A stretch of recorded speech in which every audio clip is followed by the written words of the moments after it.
11টি দলে এখানে কোনো জোট নাই, কারো নেতৃত্বে কোনো কিছু নাই। আমাদের নির্বাচনী সরমনায় যে এক বাক্স নীতি ঘোষণা করেছিলেন, এই এক বাক্স নীতির প্রতি সমর্থন জানিয়ে অন্যান্য যত দলগুলো আমরা একসাথে আমাদের সম্ভাবনা 8 দল আমরা আন্দোলনরত ছিলাম এবং ইনশাল্লাহ আমরা সমঝোতার ভিত্তিতে আমরা এই নির্বাচনে অবতীর্ণ হয়েছি এবং পরবর্তীতে এই 8 দল থেকে আরও 3টি দল সংযুক্ত হয়েছে। যেহেতু একদম শেষ মুহূর্তে, সেহেতু কেন্দ্রীয় একটু সিদ্ধান্ত গ্রহণ করতে হয়তো দেরি হচ্ছে।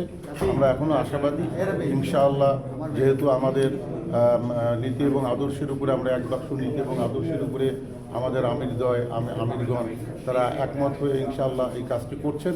আপনারা জানেন 11টি দলে এখানে কোনো জোট নাই, কারো নেতৃত্বে কোনো কিছু নাই, যেটা সাংবাদিক মহল থেকে প্রায় আমরা শুনছি যে অমুক দলের নেতৃত্বে।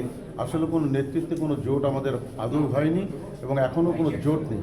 আমাদের নির্বাচনী সমঝোতা পীর সাহেব চরমনাই যখন ঘোষণা করেছিলেন এক বাক্স নীতি, এর প্রতি একাত্মতা ঘোষণা করে যারা একত্রিত হয়েছেন, যদি পরবর্তীতে আরও 3টি দল একত্রিত হওয়াতে এই আসন বন্টনগুলো একটু কেন্দ্রে আলোচনা চলছে, আশাবাদ ব্যক্ত করছি ইনশাল্লাহ।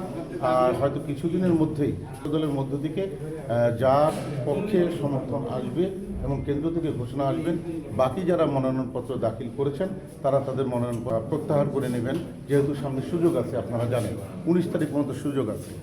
তবে আমি আশা প্রকাশ করছি, যেহেতু আমাদের কেন্দ্র পরিসংখ্যানের ভিত্তিতে মাঠ পর্যায়ে জরিপের মাধ্যমে ইনশাআল্লাহ এই সিদ্ধান্ত নেবেন।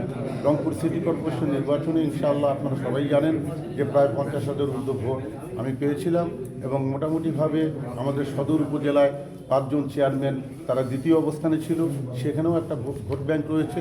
সব কিছু মিলিয়ে মোটামুটিভাবে এবং আমাদের একদম তৃণমূল পর্যায় পর্যন্ত কমিটি আছে, মহিলা কমিটি, আমাদের মনে করেন ওয়ার্ড কমিটি, প্রতিটি আমাদের কমিটি একদম তৃণমূল পর্যায় পর্যন্ত সুসংগঠিত ইসলামী আন্দোলন বাংলাদেশ।